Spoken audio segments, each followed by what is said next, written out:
अमेरिकी president Trump की एक बार फिर से कोशिश बुरी तरीके से नाकामयाब हो चुकी है और इस बार ऐसी नाकामयाबी मिली है कि भारत के दोस्त रूस ने अमेरिका में जाकर उनका ही प्रोटोकॉल तोड़ दिया।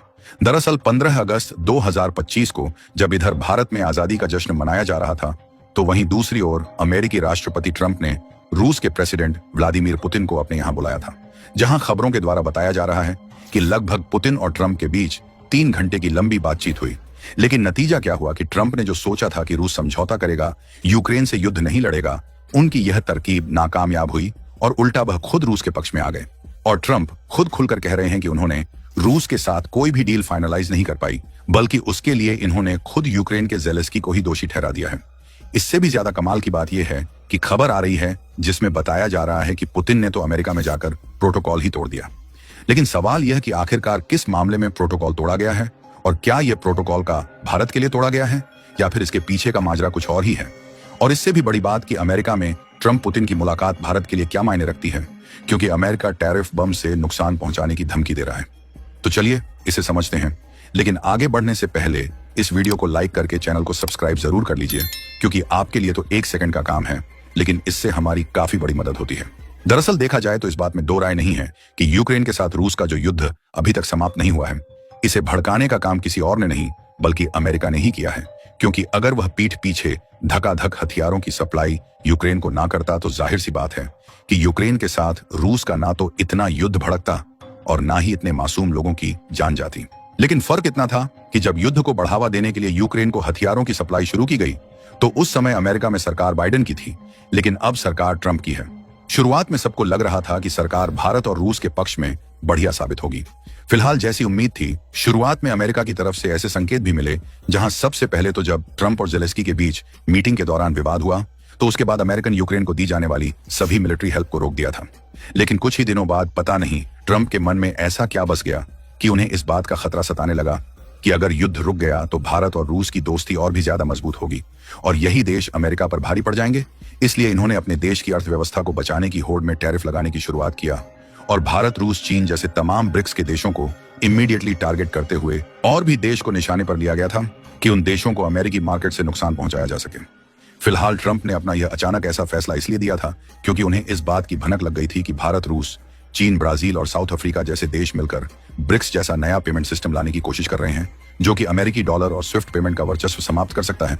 बस क्या था, इसी की होड़ में ट्रंप प्रशासन पूरी तरह से भड़क गया और ब्रिक्स कंट्रीज को टारगेट करते हुए टैरिफ पर टैरिफ, धमकी पर धमकी और सैंक्शन पर सेक्शंस लगाए जाने लगे, ताकि भारत और चीन जैसे देश रूस से तेल भी ना खरीदे और रूस पूरी तरह से आर्थिक दबाव के कारण यूक्रेन से युद्ध हार जाए। इसीलिए कुछ महीनों बाद इसी बीच यूक्रेन को दोबारा से हथियारों की सप्लाई भी ट्रंप ने चालू कर दिया। इतना ही नहीं, केवल अमेरिका के द्वारा यूक्रेन को मिलिट्री सपोर्ट ही नहीं चालू किया गया, बल्कि बीते जून महीने में चुपचाप तरीके से बिना शोर मचाए ट्रंप ने यूक्रेन के साथ $30 मिलियन का समझौता करते हुए यूक्रेन को अतिरिक्त हथियार बेचा है और वह बात किसी से छिपी नहीं है। लेकिन हाल ही के दिनों में एक बहुत बड़ी दिलचस्प बात हुई। जैसा कि आप सभी लोग जानते हैं कि ट्रंप ने 25% की टैरिफ भारत पर अप्लाई कर दिया है और 25% की एडिशनल टैरिफ कुछ दिनों में अप्लाई होने वाली है। यही नहीं, बल्कि ब्राजील पर 50% टैरिफ, और कारण सिर्फ इतना ही, भारत और ब्राजील रूस के साथ सामान खरीदने और बेचते हैं। इसके अलावा पश्चिमी देशों ने मिलकर रूस पर बहुत ही हार्ड सैंक्शन पैकेज लगाते हुए भारत की second largest refining company Nayara को ही बैन कर दिया, ताकि यूरोप में नायरा तेल ही ना बेच पाए। तो आखिरकार भारत रूस से खरीदेगा कैसे? लेकिन भारत ने अलग अलग देश की मार्केट तलाश कर इसका भी सॉल्यूशन निकाल लिया।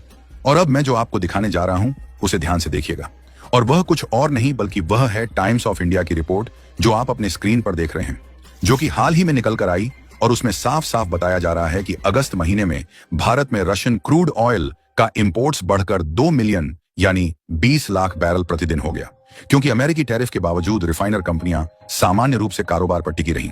जबकि मैं आपको बता दूं, इसके पहले महीने जुलाई में प्रतिदिन रूस से तेल इंपोर्ट का आंकड़ा देखा जाए तो वह प्रतिदिन 16 लाख बैरल ही था। यानी अमेरिका और बाकी के पश्चिमी देश इन आंकड़ों को ही देखकर हैरान रह जा रहे हैं कि जितना ज्यादा उनके द्वारा दूरी बनाने की कोशिश की जा रही है, उतनी ही ज्यादा भारत की नजदीकी रूस से बढ़ रही है। अब यहीं से आता है असली मसाला। जब ट्रंप की सारी रणनीतियां फेल हो गईं, तो उन्होंने हाल ही में यह फैसला लिया कि हम पुतिन को अपने देश में बुलाकर डायरेक्टली उनसे बात करेंगे, और ठीक वैसा ही उन्होंने किया। और 15 अगस्त के दिन जब इधर भारत में आजादी का जश्न मनाया जा रहा था, तो उधर रूस के प्रेसिडेंट ट्रंप अमेरिकी स्टेट अलास्का में पहुंचते हैं, जहां पर ट्रंप से पुतिन की मुलाकात होती है और लगभग 3 घंटे की लंबी बातचीत चलती है, जिसमें अमेरिका का अहम सवाल था कि आखिरकार रूस युद्ध समाप्त क्यों नहीं करता। लेकिन रूस ने अपनी कूटनीति का इस्तेमाल करते हुए ऐसी ऐसी सच्चाई ट्रंप के सामने रखी कि अंत में वह भी हार मान गए और उन्होंने सीधा इस बात का खुलासा कर दिया कि लंबी बातचीत के बावजूद भी यूक्रेन युद्ध से जुड़ा कोई भी फैसला उनके द्वारा रूस के साथ नहीं किया जा सका। और मुख्य रिपोर्ट तो यह आ रही है कि पुतिन ने अमेरिका में जाकर प्रोटोकॉल ही तोड़ दिया। दरअसल 2018 के बाद पहली यूनाइटेड प्रेस कॉन्फ्रेंस हुई। इस दौरान पुतिन ने शुरुआत में ही प्रोटोकॉल तोड़ दिया और खुद सबसे पहले माइक संभाल लिया। इसका मकसद साफ था, पूरी बातचीत पुतिन की शर्तों और उनके तरीके से शुरू हो। पुतिन ने प्रेस कॉन्फ्रेंस में अमेरिका और रूस के रिश्तों को पड़ोसी जैसा बताते हुए इतिहास और भूगोल का जिक्र किया। उन्होंने यह भी याद दिलाया कि अलास्का कभी रूस का हिस्सा हुआ करता था।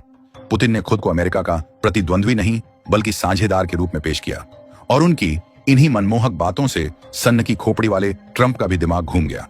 हालांकि ट्रंप ने सीधा कह दिया कि अब यह यूक्रेन पर ही निर्भर करता है कि समझौता होगा या नहीं। फिलहाल